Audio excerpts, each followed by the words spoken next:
ஞானானந்தமயம் தேவம் நிர்மலஸ்படிகாகிருதியும் ஆதாரம் சர்வ வித்யானாமயக்ரீவம் பாஸ்மகே. அஸ்ட்ரோ லைஃப் டிவி நேயர்களுக்கு அஸ்ட்ரோ கே ஐயங்காரின் பணிவான நமஸ்காரங்கள்.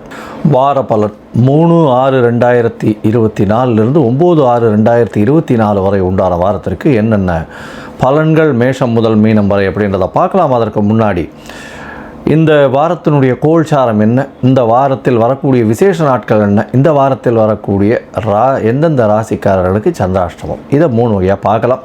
முதல்ல இந்த வாரத்தினுடைய கோல்சாரம் காலபுருஷ தத்துவத்தின் முதல் ராசியான மேஷ ராசியில் ஆட்சி பெற்ற செவ்வாய், ஆண் கிரகமான ஆட்சி பெற்ற செவ்வாயாக இருக்கிறது விசேஷம். ரிஷபத்தில் 4 கிரகங்கள், சூரியன், குரு, புதன், சுக்கிரன்.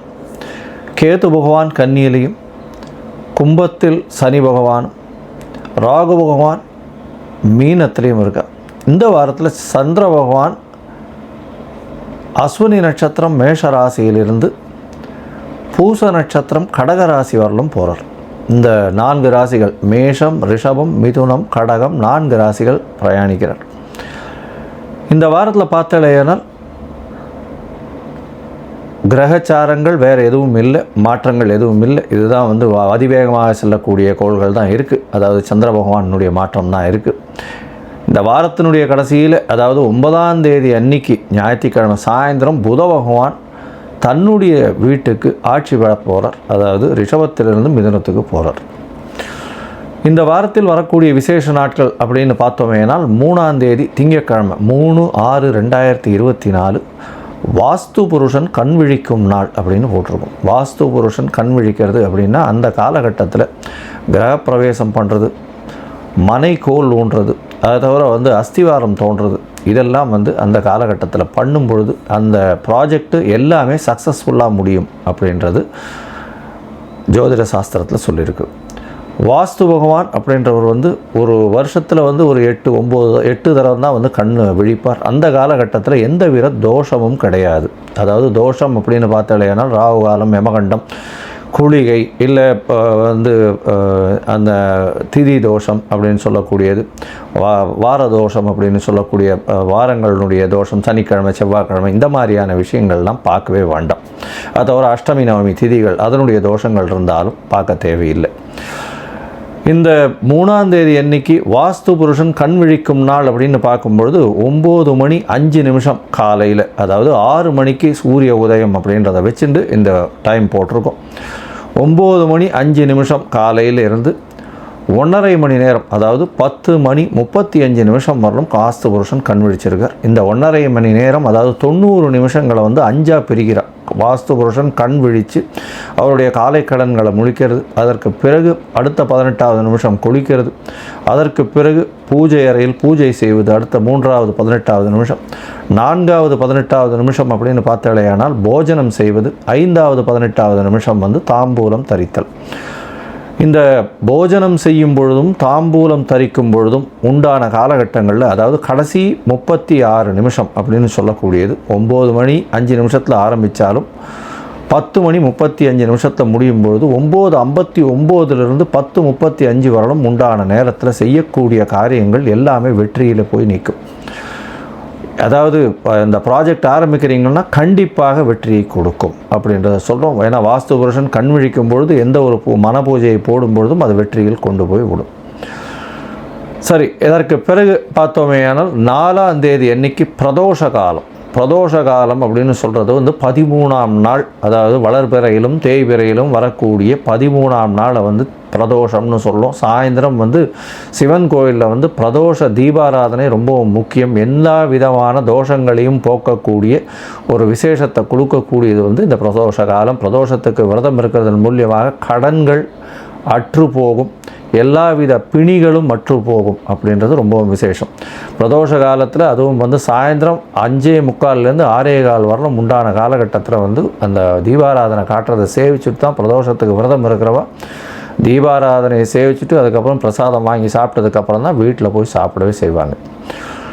அன்னைக்கு மொத்தம் பட்னியாக இருக்கிறது, அதாவது உபவாசம் இருக்கிறது பெரிய விசேஷம். பிரதோஷத்தின் மூலியமாக நினைத்த காரியங்கள் கண்டிப்பாக நிறைவேறும். இப்போ வர்றது அடுத்து அமாவாசை வர்றதுனால தேய்பிறை பிரதோஷமாக இருக்குது. அதனால் எந்த ஒரு விஷயத்தையும் தன்னை விட்டு அகல வேண்டும்ன்றதை வேண்டிக்கிறது ரொம்பவும் விசேஷம். அதாவது தன்கிட்ட இருக்கக்கூடிய கடன் அகல வேண்டும், பிணி அகல வேண்டும், தனக்கு பிரச்சனைகள் இல்லாமல் இருக்க வேண்டும், இந்த மாதிரி வேண்டிட்டு இருக்கிறது பெரிய விசேஷத்தை கொடுக்கும்.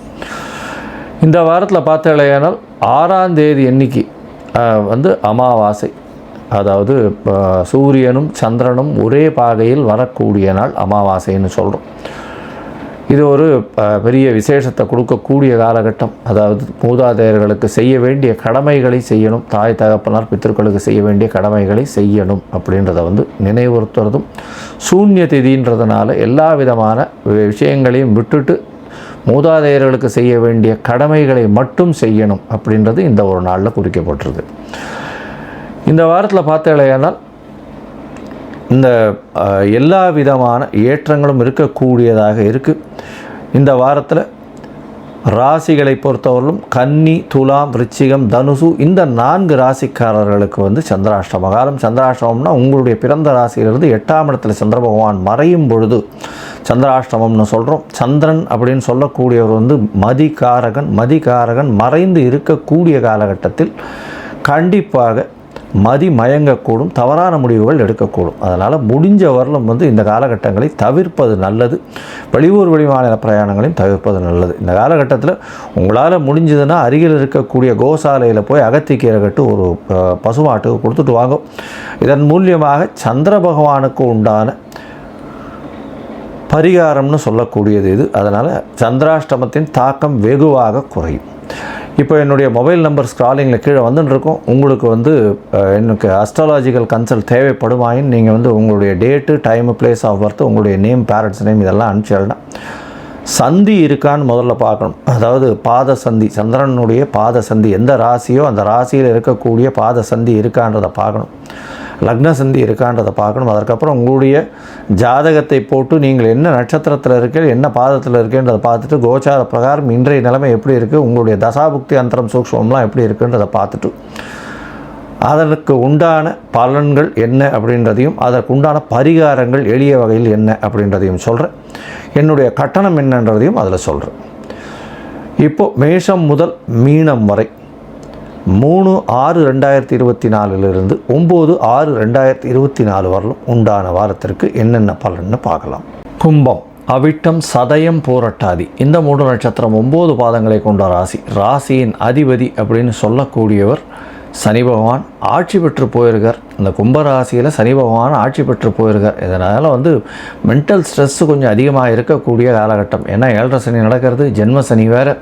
உடல் நலத்தில் ரொம்ப ஜாகிரதையாக இருக்கும். 8ஆம் இடத்துல கேது பகவான் இருக்கார். அதனால் உடல் நலத்தில் அதாவது என்ன காரணத்தினால பிரச்சனைன்றதே தெரியாத அளவுக்கு வரும். மைண்ட் ரொம்ப டிஸ்ட்ராக்ஷன் இருக்கும், ரொம்ப ஸ்ட்ரெஸ்ஃபுல்லாக இருக்கும். ஜாகிரதையாக இருக்கிறது நல்லது. 2ஆம் இடத்துல இருக்கக்கூடிய ராகு பகவான் மூலியமாக பேச்சில் ரொம்ப ஜாகிரதையாக இருக்கிறது நல்லது. தேவையற்ற பேச்சுக்கள் இல்லாமல் இருக்கிறது ரொம்பவும் நல்லது. கடுமையான பேச்சுக்கள் பேசாமல் இருக்கிறது ரொம்பவும் நல்லது. உங்களுடைய ராசிக்கு 3ஆம் அதிபதி வலுப்பெற்று போயிருக்கிறது பெரிய விசேஷம். செவ்வாய் பகவான் ஆட்சி பெற்று போயிருக்கிறதுனால எல்லா விதமான முயற்சிகளும் நல்ல ஒரு ஏற்றத்தை கொடுக்கக்கூடும். உங்களுடைய இளைய சகோதரம் மூலியமாக நல்ல ஒரு ஏற்றம் கிடைக்கக்கூடிய காலகட்டமாக அமையப்போகிறது. தொழிலில் திடீர் பண வரவு வரும். தொழிலில் பெரிய ஏற்றம் கிடைக்கக்கூடிய காலகட்டமாக அமையப்போகிறது. உங்களுடைய ராசிக்கு பார்த்தடையானால் 4ஆம் இடத்துல 4 கிரகங்கள் இருக்கக்கூடிய காலகட்டம். சூரியன், புதன், சுக்கிரன் மற்றும் குரு 4 கிரகங்கள் இருக்கிறது பெரிய விசேஷம். குரு பகவான் கேந்திரத்தில் அமர்றதும் சுக்கிர பகவான் கேந்திரத்தில் ஆட்சி பெற்றிருப்பதும் பெரிய விசேஷத்தை கொடுக்கக்கூடிய காலகட்டமாக அமைகிறது. சப்தமாதிபதி 4ஆம் இடத்துல, அதாவது சூரியன் 4ஆம் இடத்துல இருக்கிறதன் மூலியமாக நல்ல ஒரு ஏற்றம் கிடைக்கக்கூடிய காலகட்டம். புதிய வீடு மனை வாங்கக்கூடிய பாக்கியம் நிச்சயமாக உண்டு. புதிய கடன் வாங்கக்கூடிய வாய்ப்புகள் நிச்சயமாக இருக்குது. இந்த வாரத்தில் புதிய வேலை கிடைக்கக்கூடிய பாக்கியம் உண்டு. அதை தவிர வெளிநாடு போகக்கூடிய பாக்கியம் நிச்சயமாக இருக்குது. இந்த வாரம் பார்த்தடையானால் 3/6/2024 9/6/2024 வரலும் உண்டான வாரத்தில் சந்திர பகவான் உங்களுடைய ராசிக்கு 3ஆம் இடத்துல இந்த வாரத்தை ஆரம்பிக்கிறார். 5ஆம் தேதி கார்த்தால ஒரு 4:15 4:30 மணி வரலும் இருக்கக்கூடிய சந்திர பகவான் 3ஆம் இடத்துல ஆட்சி பெற்ற சந்திரன் செவ்வாயோடு சேர்ந்து இருக்கிறதுனால சந்திர மங்கள யோகம் அமையிறது. புதுசாக வீடு மனை வாங்குறவாளுக்கு நல்ல ஒரு ஏற்றம். அதை தவிர இந்த